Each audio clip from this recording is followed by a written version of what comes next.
तो ये जो एप्लीकेशन आपको हम सिखाने जा रहे हैं, एप्लीकेशन नंबर दूसरा, इस एप्लीकेशन से आपके एग्जाम में करीब करीब 2-2 सवाल देगा, 5-5 नंबर तक का सवाल दे देता है, 5-5 मार्क्स तक का। तो ये कुछ इंपॉर्टेंट है। तो लिखिएगा एप्लीकेशन नंबर दूसरा, यूनिट एंड डायमेंशन में आपने यूनिट सीखा, डायमेंशन सीखा, डायमेंशन के एप्लीकेशन आप देख रहे हो। आपने पहला एप्लीकेशन जम के देखा, जम के देखे ना भाई, खूब क्वेश्चन किए। अभी और भी इसमें क्वेश्चन कई तरह के हैं जो हम रोके हुए हैं।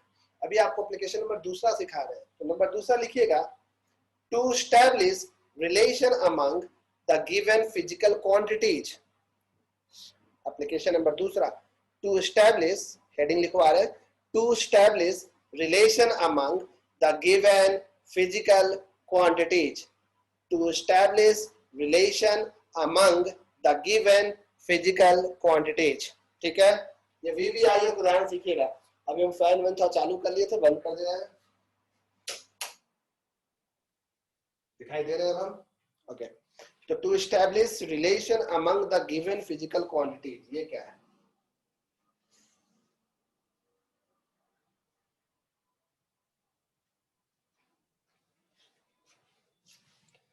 जैसे पहला एप्लीकेशन में आप फॉर्मूला चेक करते थे कि सही है गलत है। दूसरा एप्लीकेशन में आप ये चेक करोगे कि फॉर्मूला बनता कैसे है, फॉर्मूला को तैयार आप कैसे करते हैं। ठीक है, तो एक एग्जांपल से समझाते हैं इसको कैसे बनाना है। एस्टैब्लिश मतलब रिलेशन एस्टैब्लिश करना, कि फॉर्मूला बनाना कैसे है वो देखिए, ध्यान से देखिए। आपको पता है कि जब भी कोई पार्टिकल सर्कुलर पाथ में घूम रहा होता है तो असल में उसमें सेंट्रीपिटल फोर्स एक्ट करता है। कौन सा फोर्स एक्ट करता है? Centripetal force. देखो ये एक पार्टिकल है जो सर्कुलर पाथ में घूम रहा है, दिख रहा है ये पार्टिकल। इस पार्टिकल का सेंटर की ओर एक फोर्स लगता है जिसको सेंट्रीपिटल फोर्स कहते हैं, एफ। ये सेंट्रीपिटल फोर्स किन किन चीजों पे डिपेंड करता है, किन किन चीजों पे निर्भर करता है? डिपेंड करता है एक तो मास ऑफ द पार्टिकल, दूसरा उसका वेलोसिटी और तीसरा उसका रेडियस। तीन चीजों पे डिपेंड करता है, मास पे, वेलोसिटी पे और रेडियस पे।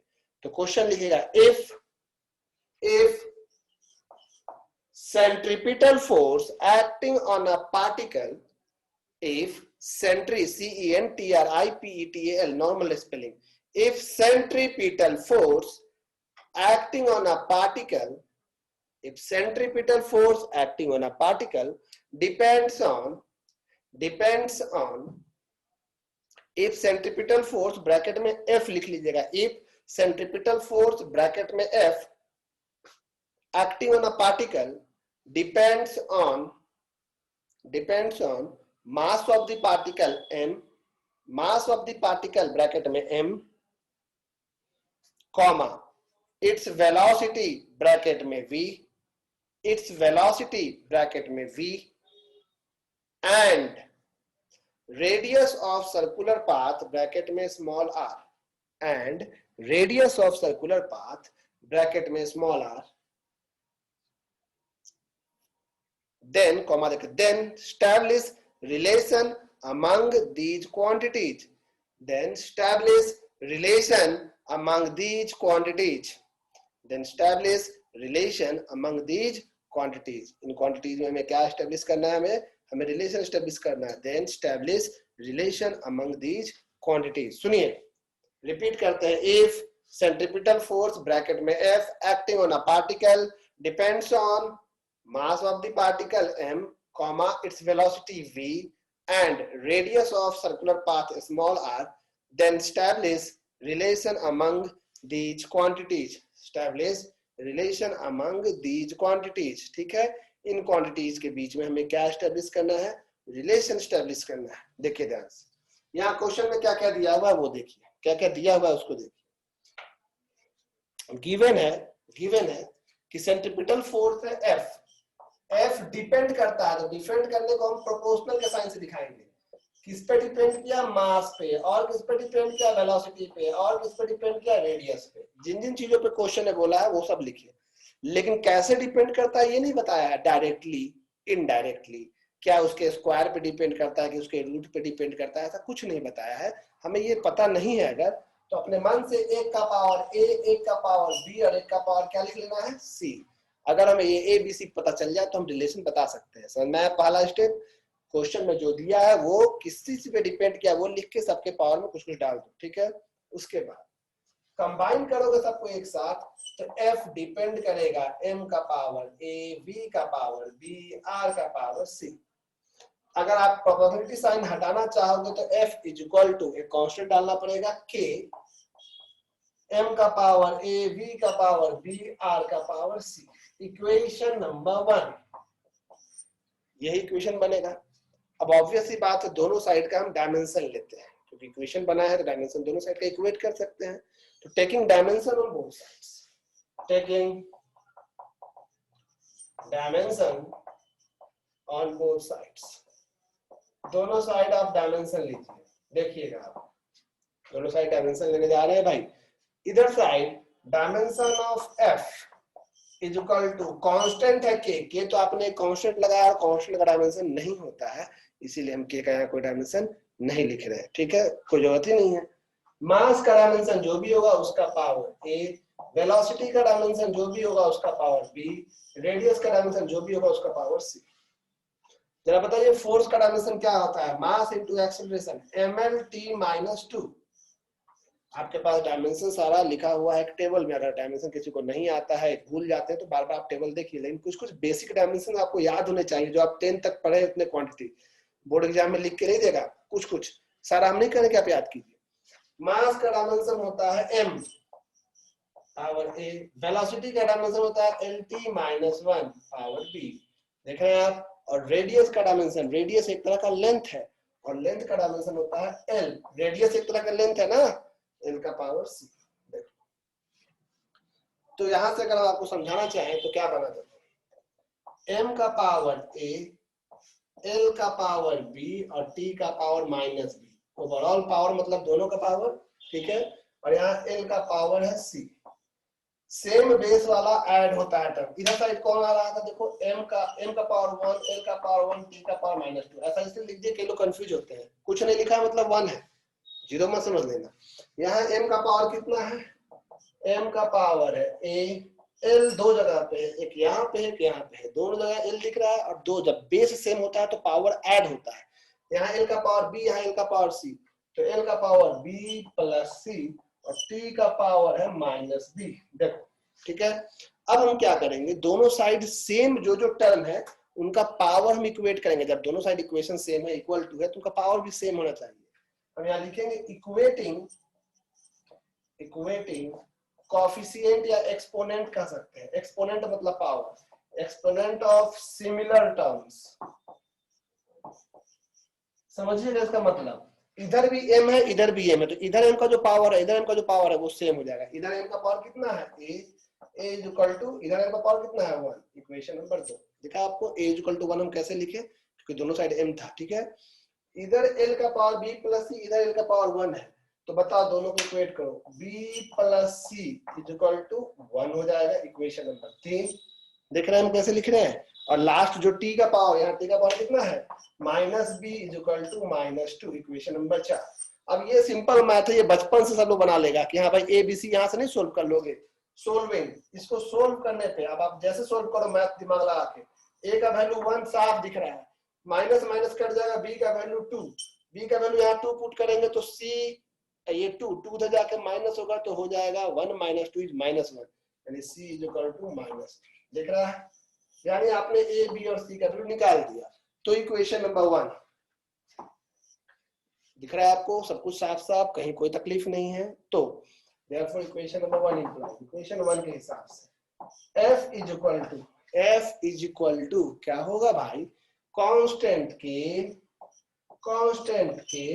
दिख रहा है, कांस्टेंट के m का पावर a, m का पावर a, v का पावर b, r का पावर c। अब a b c का वैल्यू पुट करने का समय आ गया। f is equal to constant के, m का पावर 1, v का पावर 2, r का पावर -1, देख रहे हैं आप। यानी इसको लिखना चाहे तो f इज इक्वल टू के m v स्क्वायर -1 मतलब डिवाइड में, ये फॉर्मूला हो गया। आप में से कई लोग जानते हैं सेंट्रीपिटल फोर्स का फॉर्मूला होता है mv²/r, वहां k का वैल्यू 1 होता है। लेकिन डायमेंशन में एक बुराई है, डायमेंशन का एक ड्रॉबैक है, ये कांस्टेंट के बारे में कोई जानकारी नहीं दे पाता है, इसलिए आंसर में हम k लिखा हुआ छोड़ देना। हमेशा कोई भी सवाल है आंसर में क्या लिखा हुआ छोड़ देना है, k। तो देखिए फॉर्मूला बन गया ना, सेंट्रीपिटल फोर्स का फॉर्मूला F इक्वल टू कोई कांस्टेंट के जिसके बारे में पता नहीं, लेकिन mv स्क्वायर बाई आर। तो रिलेशन समझ में आ गया कि अच्छा ये फोर्स आर के इनवर्सली होता है, वी के डायरेक्ट, वी मास के डायरेक्टली होता है, वी के स्क्वायर के डायरेक्टली डिपेंड करता है। तो इस तरह से हम आपको कुछ सवाल भी सिखाने वाले हैं, आपको देने वाले, आप बना के दिखाओगे, कुछ हमसे पूछोगे। तो इसमें जो स्टेप जहां दिक्कत हुआ अपने आप को अनम्यूट कर सकते हैं आप सब, आपको 1 मिनट मौका दे रहे हैं। कहां से होंगे भाई मौका अनम्यूट करने का? ए रहा। ओहो गलती से म्यूजिक बज गया लैपटॉप में, सॉरी। आपको सुनाई दे रहा है कि नहीं पता नहीं, बंद कर दिया भाई हमने, गलती से चालू हो गया था। हम फैन भी नहीं चलाए हैं अभी तक कि आवाज करेगा और आपको दिक्कत होगा साउंड में, सोचिए हमको गर्मी लग रहा है। कितना बलिदान कर रहे हैं, बाप रे हम तो महान हैं, सॉरी महान क्या है, ऐसा भी ऐसी भी चला सकते थे कि आवाज ना करे। हम खुद नहीं किए क्योंकि हम बारिश में थोड़ा भीग गए थे, तो हम इसीलिए नहीं चलाए। हम आपके चलते उतना दयावान नहीं है, तो पंखा हम चला सकते थे। चलिए पूछिए।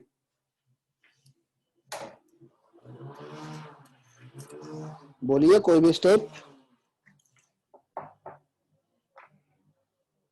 क्या आप अपने आप को अनम्यूट नहीं कर पा रहे हैं? मौका तो, हाँ बोलिए, बोलिए खुशी। सॉरी खुशी आपका आवाज नहीं आ पा रहा है, आप व्हाट्सएप पे बोल दिए हो, तुम देख लेंगे। निशांत,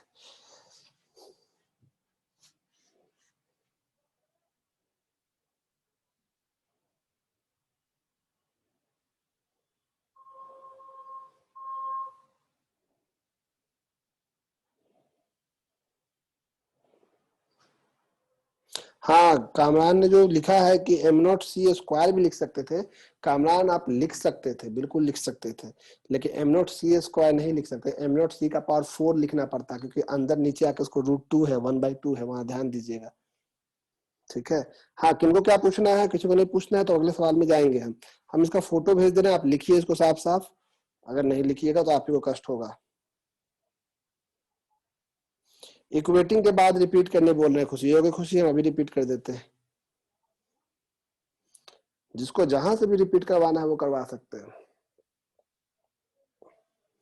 ग्रुप से सिर्फ सानवी अपने 1 नंबर से लेफ्ट हुई है, सानवी लेफ्ट हुई है क्योंकि सानवी का 2 नंबर था, 1 नंबर से। बाकी लोग भी जिनका जो 2-2 नंबर अगर है वो चालू नहीं है, अगर आप गलती से किसी दूसरे नंबर को आप ऐड करवा लिए हैं तो पूरा नंबर से लेफ्ट कर जाइए।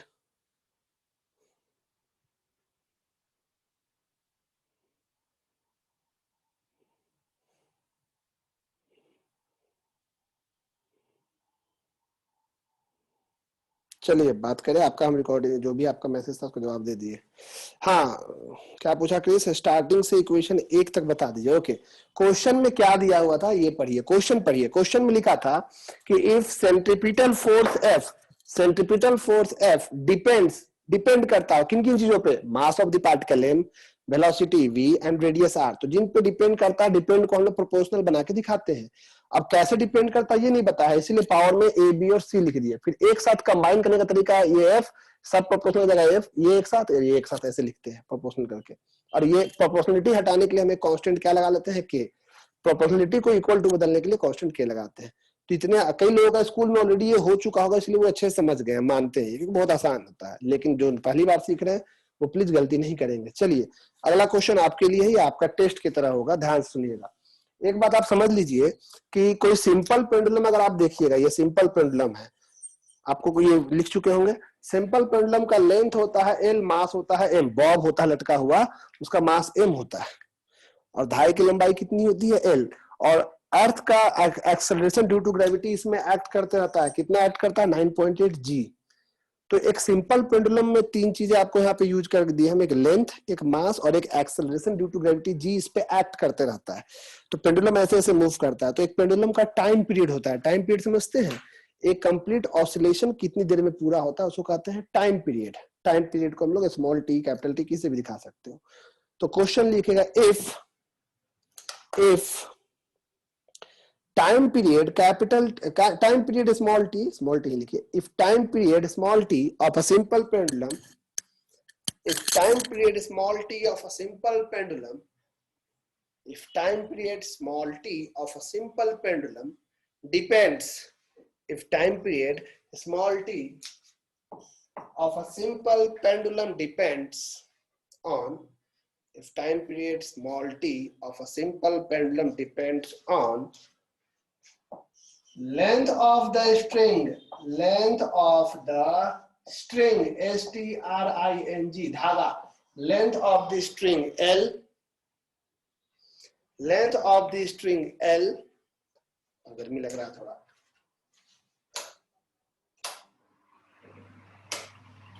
length of the string L, number दूसरा, comma mass of the bob, bob जो गेंद छोटा सा उसको बोला, mass of the bob m and acceleration due to gravity small g, mass of the bob m and acceleration due to gravity small g. फिर से repeat करें, if time period of a simple pendulum, that is a small t, if time period small t of a simple pendulum depends on length of the string L, mass of the bob m and acceleration due to gravity small g, then establish relation among these quantities. L का dimension L होता है, मास का dimension m होता है और g का dimension LT-2 होता है, g का dimension LT-2. then establish relation among these quantities. जिनका बन जाएगा व्हाट्सएप पे भेजेंगे, तब तक के लिए मीटिंग को पॉज कर रहे हैं ताकि इतना लंबा रिकॉर्डिंग क्यों करें। तो अभी जो आपको हम सवाल दिए थे उसका सॉल्यूशन बोर्ड पे ये है, हमको दोबारा बोलना पड़ा कि कोई रिकॉर्डिंग ऑन नहीं किए थे, तो वीडियो अपलोड करेंगे तो उनके लिए देखना होगा ना। ये टाइम 3 चीजों पे डिपेंड किया, लेंथ पे, मास पे और एक्सेलरेशन ड्यू टू ग्रेविटी पे। कैसे डिपेंड किया नहीं पता तो ए, बी और सी लिखे। टाइम प्रोपोर्शनल हो गया, ये दिख रहा है, इक्वल टू कांस्टेंट के लगाए, दोनों साइड डायमेंशन लिखे, टी का डायमेंशन कैपिटल टी लिखे। अब यहाँ एम एल नहीं है, आपको मन है कि वो भी रहे तो एम और एल लिख सकते हैं, पावर में 0 0 डालना होगा। एल का डायमेंशन एल, मास का डायमेंशन एम और जी एक्सेलरेशन का डायमेंशन LT-2, वो दोनों का पावर सी, मतलब अलग अलग। उसके बाद आप प्लीज बोर्ड को देखिए, ये चूंकि आपको बनाने के लिए हम दी है तो आप खुद से देखिए कैसे हम इक्वेट किए और आंसर आ गया है कांस्टेंट के √L/G, क्योंकि V0 आ गया था। आप इसको जरूर चेक कर लीजिएगा। मीटिंग हम एंड कर रहे हैं, आप सब लीव कर सकते हैं।